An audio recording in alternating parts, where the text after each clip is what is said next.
Quando se espirra, recomendamos. Saúde!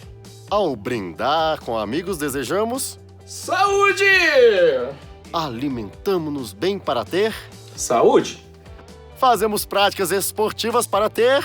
Saúde! Um dos pilares da vida de uma sociedade é a saúde.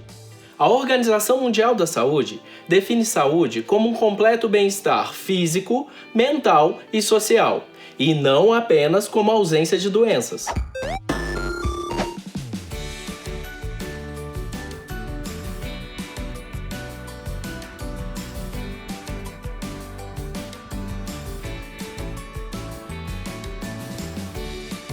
Você sabe quem eu sou?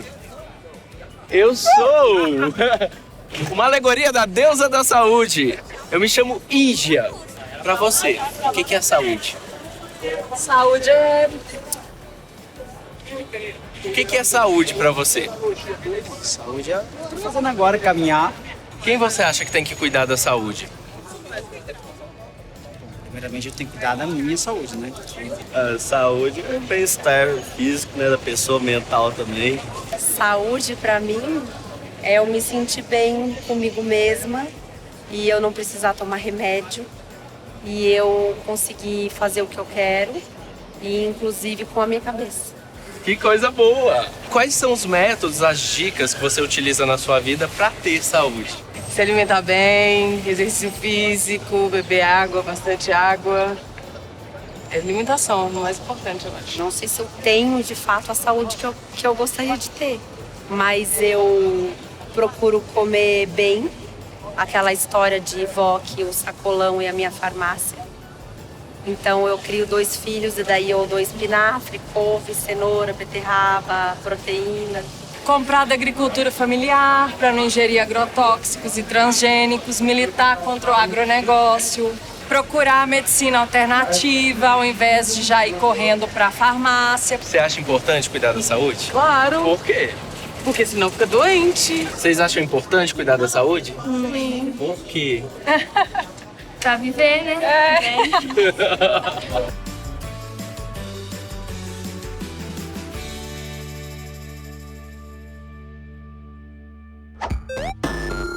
A ideia de saúde como qualidade de vida surgiu com a Conferência Internacional sobre a Promoção da Saúde em Ottawa, no Canadá, em 1986. A partir daí, saúde passa a ser entendida como qualidade de vida condicionada por vários fatores, tais como paz, abrigo, alimentação, renda, educação, recursos econômicos, ecossistema estável, recursos sustentáveis, equidade e justiça social. Ou seja, saúde é o resultado das condições de alimentação, moradia, educação, meio ambiente, trabalho e renda, lazer, transportes, liberdade e acesso aos serviços de saúde. TV UFOP, estamos trabalhando por você.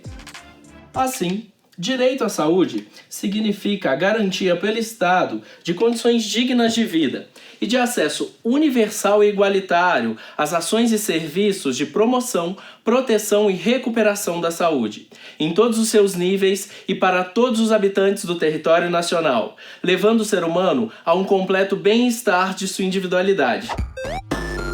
Saúde, ele é um conceito que ele varia ao longo do tempo, ele não é a mesma coisa para todas as pessoas, né? Ele varia muito em função tanto da questão da inserção social da pessoa, do seu modo de vida, da sua compreensão de mundo.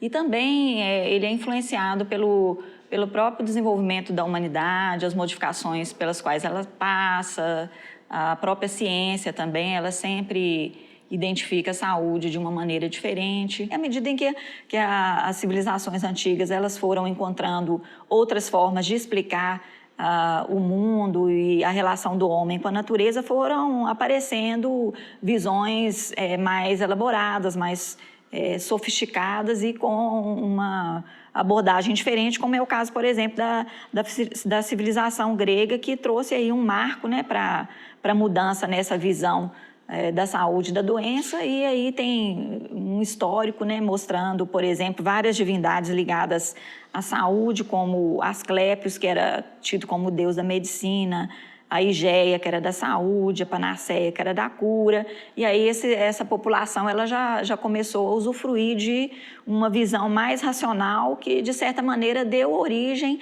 a essa visão mais científica que nós temos hoje, né, do que é saúde. Na Idade Média, o conceito de saúde ele sofre uma grande influência da religião judaico-cristã. E aí vem uma concepção de saúde muito atrelada ao pecado, doença, por exemplo, sendo considerado resultado da forma como a pessoa lida, né, com a sociedade, ou se ela produz alguma coisa que não é considerada boa, né, pela fé cristã. Uma coisa interessante também que começa nessa época é a institucionalização de espaços nos quais as pessoas começaram a ser recebidas para serem cuidadas. E essas instituições religiosas, elas tiveram um papel muito grande, então, na organização de hospitais. E aí, com a possibilidade de fazer estudos anatomopatológicos, né? Ou seja, utilizar cadáveres para estudo, para verificar, então, como que o organismo humano ele era constituído. E isso aí modificou totalmente a percepção. A própria Revolução Industrial ela vai trazer um novo contexto com o desenvolvimento das cidades, com a aglomeração de pessoas nas regiões urbanas, né? Então vai gerar uma nova área de estudos, né? Com o advento aí mais presente da epidemiologia e, inclusive, a criação de sistemas nacionais de saúde. Depois da Segunda Guerra Mundial, quando é criada a Organização Mundial de Saúde, que aí ela vai fazer uma tentativa de pensar um conceito, né? E aí alguns elementos eles começam a ser delineados, por exemplo, a questão do reconhecimento da saúde como um direito e a ideia de que o Estado ele teria um papel no sentido de promover a saúde e proteger as populações dos riscos, tanto ambientais quanto mais gerais, que envolvem a saúde. E aí surge um conceito que todo mundo tem lembrança, né? Boa parte das pessoas já ouviu falar, que é o conceito que a OMS lança nesse momento, de que a saúde é o estado de mais completo bem-estar físico, mental e social, e não apenas a ausência de enfermidade. Nossa cultura ela é muito permeada por esse modelo de assistência à saúde mais curativista, que é esse quando a doença está instaurada, que aí você só se sente doente quando você percebe alguma dor, algum incômodo, né, uma situação mais clara de uma sintomatologia e que isso pode ser já um agravamento de uma condição de saúde. A gente fica com essa possibilidade, né, de pelo menos lutar para que a gente tenha realmente um sistema de saúde, um acesso que englobe não só essa assistência que ainda deixa a desejar, mas também esse outro lado da saúde, que é o de ter uma condição digna de vida. A Constituição Federal Brasileira de 1988 diz que a saúde é um direito de todos e um dever do Estado, garantindo através de políticas sociais e econômicas que visem a diminuição de riscos de doenças e outros agravos, o acesso universal e igualitário às ações e serviços de promoção, proteção e recuperação da mesma. A saúde coletiva, ela verifica que a saúde só é possível com a abordagem dos fatores biológicos, hereditários, individuais e os sociais. Hoje em dia a gente sabe que vários estudos mostram que as desigualdades sociais elas são muito importantes para o aparecimento de doenças. Então, uma pessoa rica ou pobre, ou com acesso a determinados tipos de serviços de saúde, ela tem probabilidades diferentes de ter uma doença ou uma qualidade de vida diferenciada. Então, por isso, a saúde coletiva traz essa ampliação do conceito de saúde. Então, saúde é o bem-estar físico, mental, social, né? E a OMS coloca até espiritual hoje, né? E aí nasce o movimento de promoção da saúde, que é o seguinte: não é apenas prevenir, mas a gente precisa promover hábitos de vida saudáveis e também ambientes saudáveis. E aí entra a importância das ações não só de saúde, mas ações intersetoriais. Então, por exemplo, para que a gente tenha ambientes saudáveis, né, para que a população tenha acesso a ambientes saudáveis, não é só proibir o tabagismo naquele local, né, mas estimular a educação em saúde, né, incentivando a população ao não fumar. Então, aí é a era da gente começar a pensar o que determina o processo de saúde e doenças, a não ser apenas as questões biológicas. Temos as questões hereditárias, biológicas, mas temos também as questões comportamentais. E aí a importância da promoção da saúde. O que é promoção da saúde? É a gente promover comportamentos mais saudáveis, ambientes mais saudáveis, né? A gente deve abordar questões biológicas, individuais, mas também os determinantes sociais. Não adianta a gente abordar um paciente sem considerar o contexto que ele mora. Ele tem condições de ter acesso à alimentação saudável, sem agrotóxico, por exemplo, né? Então, a importância da sensibilização e da formação de profissionais que tenham essa visão mais ampliada de saúde. As pesquisas feitas sobre saúde na universidade têm acompanhado cada vez mais este movimento e têm focado nestes 3 pontos: promoção, proteção e recuperação. Né não, ô Deus da voz? Isso aí, meu caro Du! E para saber mais sobre elas, estas pesquisas maravilhosas, vamos aos laboratórios, estudos e pesquisas de campo da UFOP ligados a... Ati! Saúde! A gente está aqui no Laboratório de Técnicas Dietéticas, junto com a professora Sônia, e ela vai falar um pouco pra gente sobre o projeto Saberes e Sabores em Oficinas Culinárias. Bom, esse projeto, a gente trabalha com a comunidade, né? Pacientes portadores de diabetes da comunidade, da SODIOP, e com pacientes da terceira idade. Eles participam fazendo preparações culinárias, preparando pratos que eles podem consumir. Os pacientes com diabetes ou com colesterol alto, triglicérides, pressão alta. Então a gente ensina esses portadores, essas pessoas, como produzir uma comida gostosa, saborosa e ao mesmo tempo que cuida da sua saúde. Cada espaço desse ficam 5 a 10 pacientes preparando alguma coisa. É o Masterchef da saúde, quase. É o Masterchef da saúde, exatamente. Tem paciente que tinha triglicéride de 700, baixou o triglicéride para 150, glicose de 300, baixou a glicose para 120. Paciente com diabetes insulina dependente usava 40 unidades de insulina, está usando agora 15 unidades de insulina. Então, assim, melhorou a qualidade de vida dele. A ciência está envolvida na parte de produção científica, na parte de melhora da glicemia desses pacientes, na melhora da qualidade de vida dele, no conhecimento que os alunos agregam quando eles aprendem a lidar com a comunidade. Então, eles estão empoderados, né? Eles veem como é importante você aplicar a nutrição e ver o resultado. Esse livro foi publicado a partir das experiências... Isso, foram receitas que foram preparadas durante as oficinas pelos pacientes, pelos portadores. Todas as receitas. E produzido no setor de comunicação da UFOP. Eu estou aqui com o professor Gustavo, do Departamento de Ciências Biológicas da UFOP. Professor, eu queria saber um pouco melhor o que é o Prevent. Bom, o Prevent ele nasceu de uma necessidade da população de Ouro Preto, significa prevenção e tratamento de tendinopatias.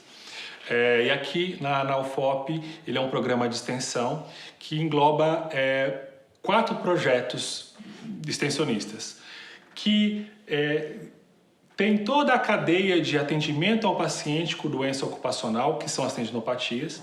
E ele tem esse nome porque o tendão, invariavelmente, em qualquer lesão ocupacional, seja escrevendo, pintando, trocando lâmpada, digitando, vai ter uma alteração do tendão, né, que dá a tendinopatia, né, a lesão desse componente músculo-esquelético, mas também de outros componentes, como o próprio músculo, a articulação, os ossos. A minha fisioterapia é baseada em tratamento com laser e ultrassom dessas doenças. Então nós temos um projeto que é chamado de gestão, onde nós vamos fazer todo o monitoramento do paciente desde a sua entrada aqui no Núcleo de Reabilitação Prevent. O projeto Acolhimento Aí quando o paciente acaba de chegar no Prevent, a gente vai determinar se essa lesão que o paciente apresenta é uma doença ocupacional. As tendinites, as bursites, hérnias de disco e assim por diante. Posterior a isso, o paciente passa para uma avaliação criteriosa, que é um questionário de anamnese, onde se descobre quais são as atividades pregressas anteriores que esse paciente teve, que esse trabalhador teve, e qual foi a atividade física que gerou esta lesão. Temporariamente, durante a reabilitação, a temporada de reabilitação, a gente aumenta o metabolismo do paciente no local da lesão, favorecendo assim uma cicatrização mais rápida e uma restabilização tecidual mais eficiente. Então, o laser nada mais é do que um tipo de luz especial, algumas visíveis, outras não, como por exemplo o espectro do Sol tem uma parte visível, outra não. Só que essa luz que o laser nos fornece é uma luz que tem uma densidade de energia exata em joules, né? E com isso a gente consegue determinar quanto de energia o paciente necessita para aquele momento. E com a termografia, que é um equipamento que a gente trouxe para a Minas Gerais também, que ele é importado, vem dos Estados Unidos, a gente consegue determinar os pontos de maior temperatura e ele tem uma grande acurácia, ou seja, muita precisão para isso. E quanto maior a temperatura de uma região, tecnicamente falando, existe um processo inflamatório, uma lesão e assim por diante. Então, essa tecnologia é amplamente utilizada na medicina veterinária, mas pouco utilizada com os humanos. E é muito replicável, de fácil acesso, porque ela não tem uma onda deletéria eletromagnética, como, por exemplo, o raio-x tem. Toda vez que você quebra um membro, uma perna, um braço e vai tirar o raio-x, há uma onda eletromagnética que passa sobre esse segmento quebrado, mas se for replicado por várias vezes esse raio-x ou uma ressonância magnética ou tomografia, essa onda pode ser deletéria ao corpo. E o nosso exame não. Então a gente pode acompanhar e saber exatamente, pontualmente, a evolução do paciente, o restabelecimento do paciente. Aplicar esse conhecimento que o programa Prevent tem na saúde pública é de extrema relevância, porque a gente consegue ter uma efetividade muito grande, com um tempo muito curto, e a relação custo-benefício, apesar do custo dos equipamentos, é ínfimo. A gente está aqui com o professor Paulo Sérgio, da Escola de Medicina da UFOP. Professor, fala pra gente o que é o Smoker Face. O Smoker Face é um aplicativo para celular, né, que conversa com o jovem, com o adolescente, né, para poder mostrar para ele quais são os malefícios, não para outra pessoa que ele conhece, para o tio, para avô, mas para ele, né? Então o adolescente tem a linguagem do selfie, né, ele tira uma foto própria, e aí essa foto ela é modificada de acordo com os efeitos que o cigarro. Quanto mais ele fumar, mais espinha ele vai ter, mais atrofia ele vai ter, menos colágeno ele vai ter, então ele vai envelhecendo mais depressa. Então essa é uma ideia de trazer para o mundo do adolescente, com uma linguagem que ele conhece, que ele conversa, né, essa possibilidade. E aí ele vem acoplado com um outro aplicativo, que é o Smoker Store, que estão disponíveis nas lojas virtuais para iPhone, para Android, e que é assim, a pessoa que se interessou em parar de fumar, ela tem também uma ajuda, né? Essa é uma rede de estudantes de medicina que se arvoram, né, se tratam de comunicar, de educar as pessoas, principalmente os jovens, a respeito dos problemas do cigarro, com uma linguagem nova, jovem, né, com gíria e tudo mais, mas para levar, né, o conhecimento interativo. Então a gente está fazendo um estudo aqui em Ouro Preto, né, em mais ou menos 2.250 alunos de escolas municipais entre 11 e 17 anos. A gente está colhendo agora, fechando a planilha com dados de 1 ano, para ver se a intervenção que a gente fez, ela é ou não é relevante, né? E por que isso é importante? Porque, na realidade, todo mundo no mundo se fala, né, que prevenir a iniciação ao tabagismo, né, ao cigarro, né, é importante, mas na realidade ninguém sabe como fazer isso, né? O projeto conversa com várias áreas, né? Porque a gente tem que ter comunicação visual, né? A gente faz o que a gente está fazendo hoje, né? Divulga pela mídia, né? A mídia tem um papel muito relevante, né? A gente traduziu o aplicativo, que é um aplicativo que era em inglês, então ele está disponível já traduzido para português, né? Então a gente está formando novas pessoas, uma coisa muito bacana, né? Que é o protagonismo estudantil. As universidades públicas têm trabalhado em prol de uma sociedade melhor e de uma qualidade de vida que seja, de fato, acessível para todos. E para isso continuar acontecendo, a continuidade das pesquisas e os investimentos aplicados nelas são extremamente necessários. E lembre-se sempre, saúde é coisa séria. E a sua não depende só do tratamento das doenças já manifestadas, e sim de uma contínua prevenção delas. E nisso, a gente pode ajudar um pouquinho, né? Saúde é o que interessa, e isso exige pressa. Hey, hey, hey, hey. Ele nunca para.